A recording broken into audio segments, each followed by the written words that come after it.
Boleh dijelaskan, boleh kenalan dulu, Nara itu tuh sekarang kan di Prancis ngapain gitu, terus sudah berapa lama di Prancis, sudah berapa lama belajar budaya Prancis, dan boleh dijelaskan tentang pidato Macron secara singkat ya, dan terjemahannya. Kemudian jelaskan juga keadaan Prancis saat ini dan pendapat pribadi Nara mengenai ini. Dengeran ya semuanya. Ya. Bon. Bonjour à tous, nama saya Nadia Rahmania, tapi ya kebanyakan dari kalian memanggil saya Nara. Saya mahasiswi Master 2 alias Magister tahun kedua di Université de Lille, tepatnya di bidang Sciences du Langage, parcours spesialisasi pengajaran bahasa Perancis sebagai bahasa asing. Saya sudah memasuki tahun kedua di Perancis dan apalagi ya itu sih. Sekarang saya ingin menjelaskan pidato Macron yang sebenarnya menurut apa yang saya saksikan waktu itu, kebetulan di tempat saya ini saya ada TV di kosan.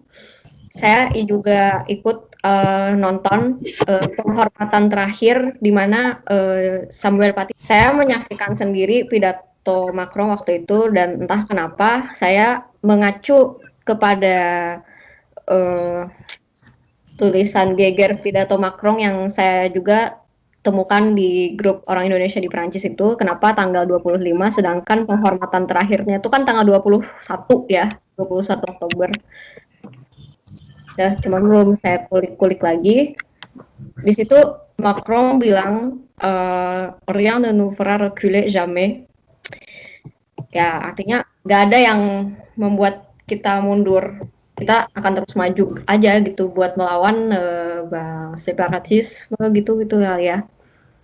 Ensuite, la liberté, nous la chérissons, l'égalité, nous la garantissons, la fraternité, nous la vivons avec intensité.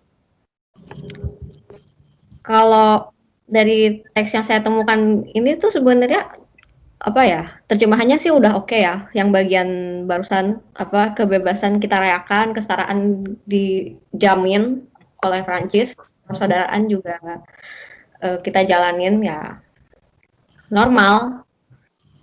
Notre histoire est celle de la lutte contre les tyrannies et les fanatismes. Jadi apa ya, di sini tuh sejarah Prancis bagi orang Prancis sendiri itu mereka melawan tirani dan mereka melawan istilahnya fanatisme, radikalisme, ya sesuatu yang istilahnya tuh bawa nama buruk aja itu. Ensuite, nous respectons toutes les différences dans un esprit de pays. Mohon maaf kalau pronunciation saya salah. Kita menghormati semua perbedaan dalam satu semangat perdamaian. Ya, artinya si Macron ini respect dong terhadap semua orang, apapun itu keyakinan, kepercayaan, perbedaan dan lain-lain. Ya, diversite di sini dihormati gitu. Ensuite, nous n'acceptons pas les discours de haine et défendons le débat raisonnable. Di sini artinya Macron dan seluruh Prancis nggak terima ujaran-ujaran kebencian, dan mereka juga sebagai orang warga negara Prancis mempertahankan debat yang istilahnya tuh masuk akal buat mereka gitu. Cuman kan yang masuk akal buat mereka tuh apa, kita nggak tahu, relatif kan, tiap orang beda-beda debatnya gitu. La suite, nous nous tiendrons toujours du côté de la dignité humaine et des valeurs universelles. Di sini maksudnya, kita akan selalu berpegang teguh di sisi kemuliaan, kemanusiaan dan nilai-nilai universal. Bomba. Aku gak bisa ngulik secara dalam, tapi ya kurang lebih terjemahannya juga udah oke ya sampai sini.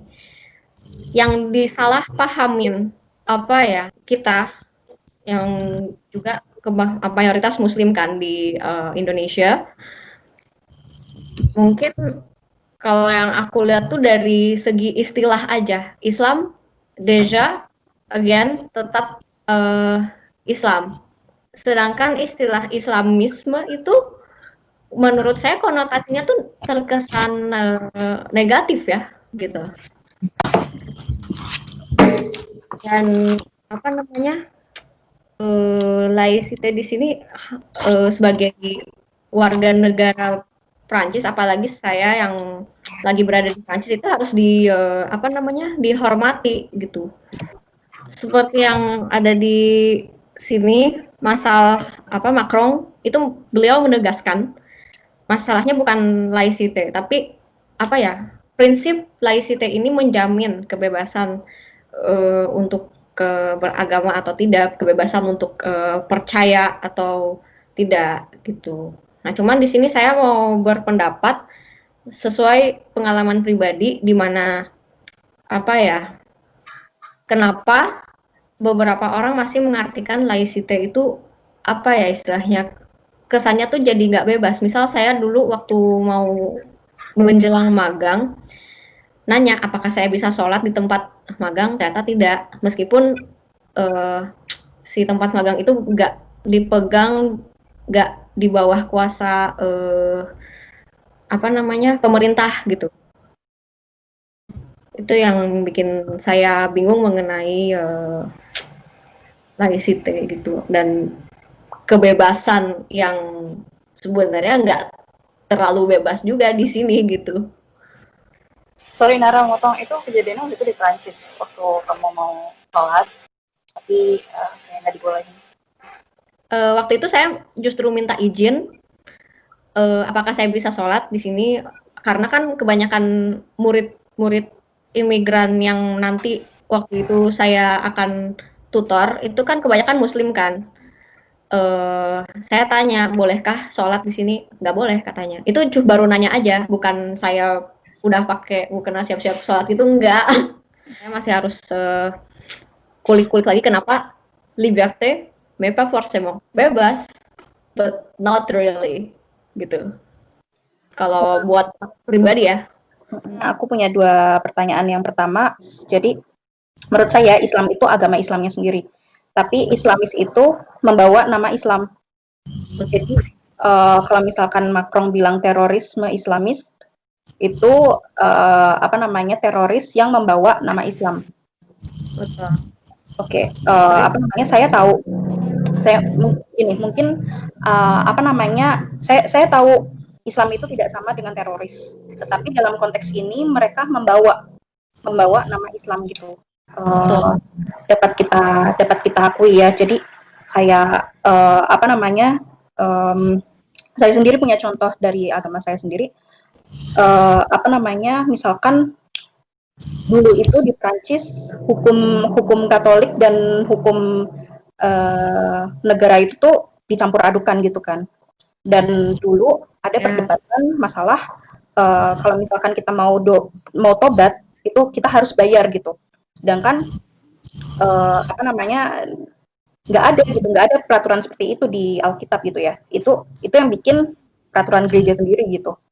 Nah, yang saya mengakui gitu bahwa kalau yang melakukan itu adalah orang-orang yang membawa nama Katolik gitu. Jadi kalau misalkan menurut saya sih ini terserah Nara ya. Nanti Nara ditanggepin ya. Soalnya kan kalau saya kan masih lulusan S1 nih. Kalau Nara kan udah master bahasa Prancis. Jadi kira-kira benar apa enggak kalau misalkan apa namanya, Islamis yang dimaksud Macron itu berbeda dengan Islam itu sendiri gitu. Jadi Islam itu agama Islam dan Islamis adalah orang-orang yang membawa nama Islam. Gimana Nara tanggapannya? Menurut saya demikian sih. Again, Islam itu agama yang benar-benar agama. Sedangkan Islamis kan ya seperti yang saya bilang tadi, konotasinya tuh negatif dan istilahnya tuh seperti mengatasnamakan Islam. Ya, jadi apa namanya, menurut saya itu tuh oknumnya gitu, beda. Katolik tidak seperti itu, tapi beberapa oknum mengatakan bahwa itu atas nama hukum Katolik, Ya sebenarnya sih bukan hukum Katolik ya, tapi mereka mengatasnamakan kayak gitu. Jadi apa sih namanya? Dan saya mengakui itu gitu. Saya Jadi menurut pikir saya, juga jadi menurut Nara beda ya antara istilah antara Islam, agama Islam dan Islamis. karena nggak mungkin masa sesuatu yang biasanya membawa-bawa nama agama, even sesuatu yang disalahgunakan kan otomatis mencoreng nama baik suatu agama tersebut. Iya, tapi harus kita akui dong. Maksudnya teroris tersebut membawa nama agama, membawa nama agama gitu. Kita nggak bisa memungkiri bahwa teroris tersebut meskipun dia bukan Islam, karena Islam tidak sama dengan teroris, tapi beliau bukan beliau sih, nggak pantas bilang beliau, apa namanya, mereka oknum-oknum ini tuh membawa nama Islam gitu loh. Dan seperti yang pernah saya bilang juga, bahkan semua orang bilang terorisme has no religion, tidak ada. Oke. Yang pertanyaan kedua, Nara, waktu kamu minta sholat itu apakah di layanan publik atau di rumah? Kamu sholat di rumah sendiri atau di masjid? Kalau di masjid, saya seperti halnya orang Indonesia, karena saya perempuan, saya merasa sholat di rumah lebih baik, dan saya tetap sholat di rumah. Sedangkan waktu itu saya minta izin itu karena saya berada di bangunan, apa ya istilahnya, seperti asosiasi gitu. Oke. Tapi asosiasi yang istilahnya ngasih formasi apa sih namanya, pendidikan gitu, misal kursus bahasa Prancis, kursus bahasa Inggris, kursus bahasa Polandia, dan kursus-kursus apapun, dan di sana memang nggak boleh sholat. Oke. Dapat dimengerti. Kalau misalkan untuk info ya teman-teman, kalau di Prancis itu kita tidak boleh di tempat publik, kita tidak boleh menunjukkan agama kita.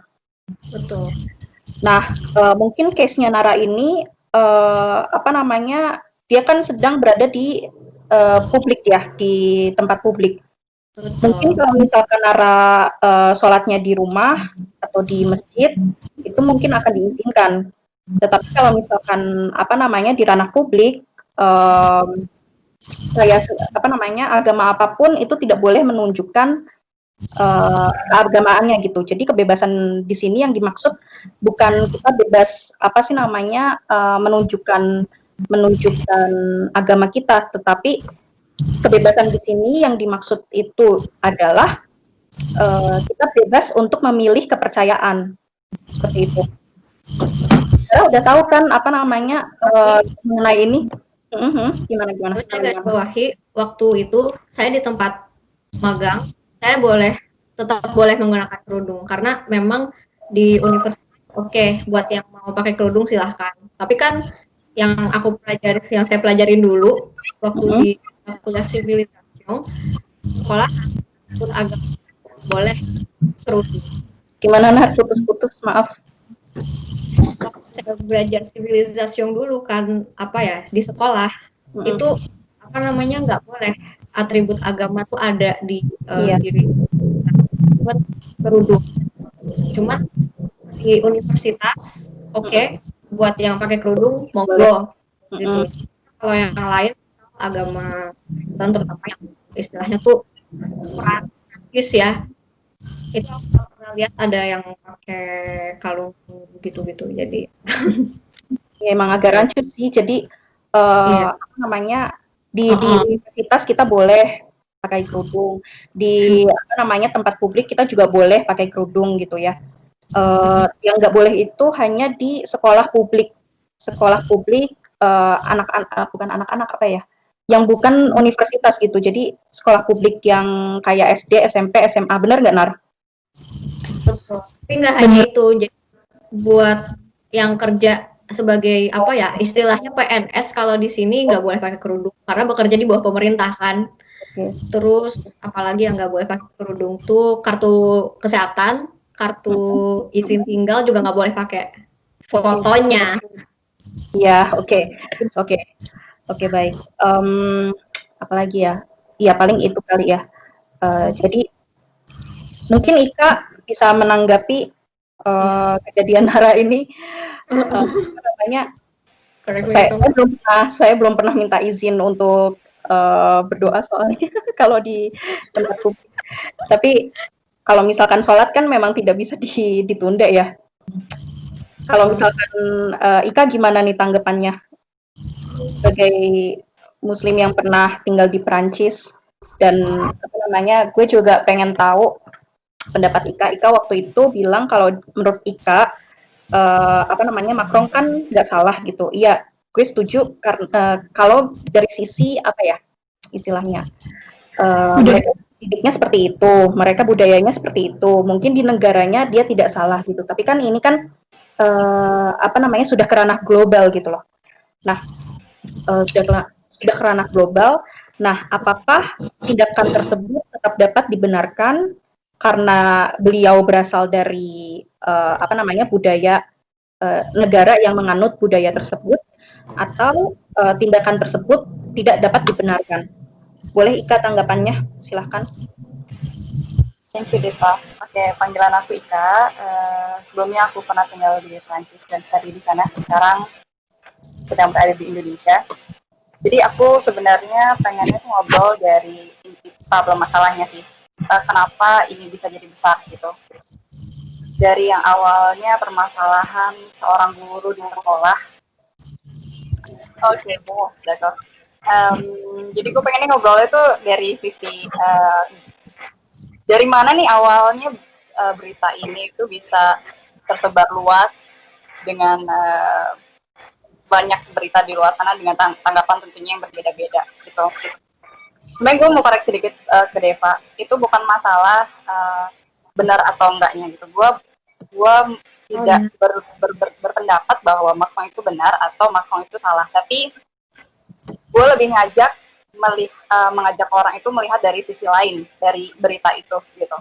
Jadi kalau dilihat dari konteksnya ada seorang guru gitu kan yang kasih lihat gambar Nabi Muhammad SAW. Terus untuk orang beragama Islam itu jatuhnya menghina gitu. Tapi kembali lagi kita nggak sampai saat ini gue nggak nemu video di dalam kelasnya itu ya masalahnya. Gue nggak benar-benar bisa melihat konteksnya tuh sebenarnya apa sih yang terjadi di dalam itu gitu. Kalau memang benar-benar waktu itu mereka dalam konteksnya berdiskusi gitu, harusnya di situ ada wadah gitu, di mana mereka berhak berbicara bersama-sama mendiskusikan pandangan si murid ini masing-masing bersama gurunya, dan gurunya pun berhak punya tempat juga untuk mengeluarkan pendapatnya gitu. Jadi so far gue nggak bisa terlalu